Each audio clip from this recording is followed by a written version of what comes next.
From the Detroit Free Press, it's Friday, June 25th. Here are today's top stories, presented by Bush's Fresh Food Market. Bush's has over 4,000 Michigan products, including the freshest fruit and vegetables, meat, seafood, and baked goods. Stop by one of Bush's 16 locations for the personal service you expect from your neighborhood grocer. I'm Sue Solaski, Detroit Free Press food writer. Several Metro Detroit restaurant owners received notices that previously approved federal aid will not be dispersed. The Restaurant Revitalization Fund first earmarked funds for a priority group that included restaurants owned by women, veterans, and socially and economically disadvantaged individuals.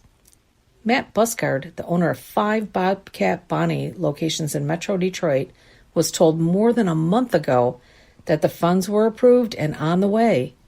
The owner made plans for using the funds. But Buscard received an email on Wednesday from the U.S. Small Business Administration, the agency administering the funds, informing him they will not be dispersing the previously approved aid.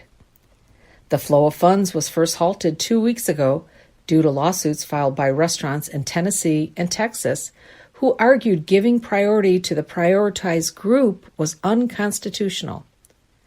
The SBA received more than 370,000 applications requesting $76 billion in funds, far exceeding available funding. But there may be hope. A group of lawmakers recently introduced a bill to add an additional $60 billion to the fund. I'm Frank Witzel with the Detroit Free Press.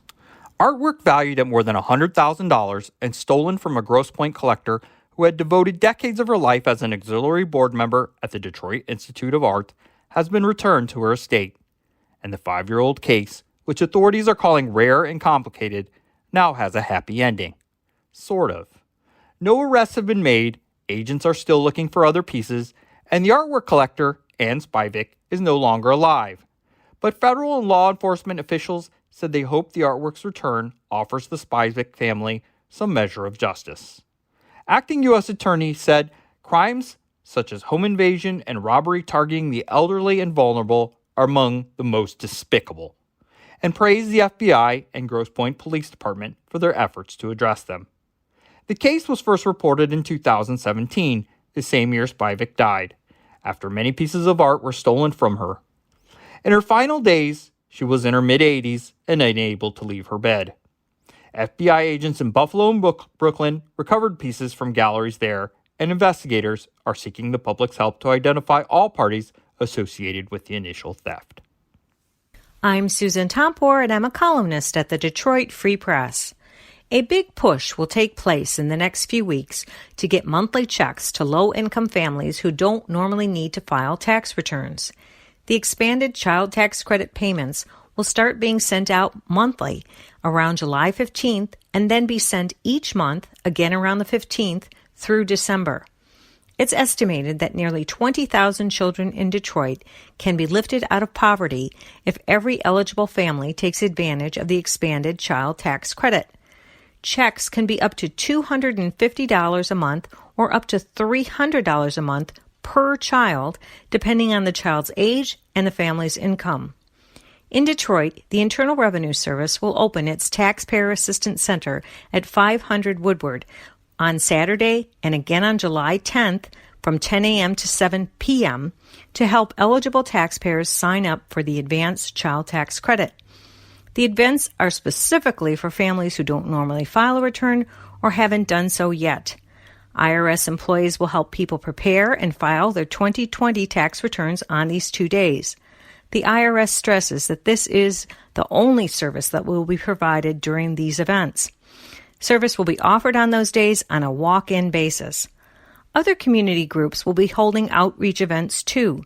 The idea is, if you don't sign up in time to get a check starting in July, there's more time to get a check if you qualify in August or September. I'm Andrew Hammond for the Free Press Sports Department. Michigan State is helping out their student athletes increase their value off the fields of play. On Thursday, the university's athletic department introduced EverGreen.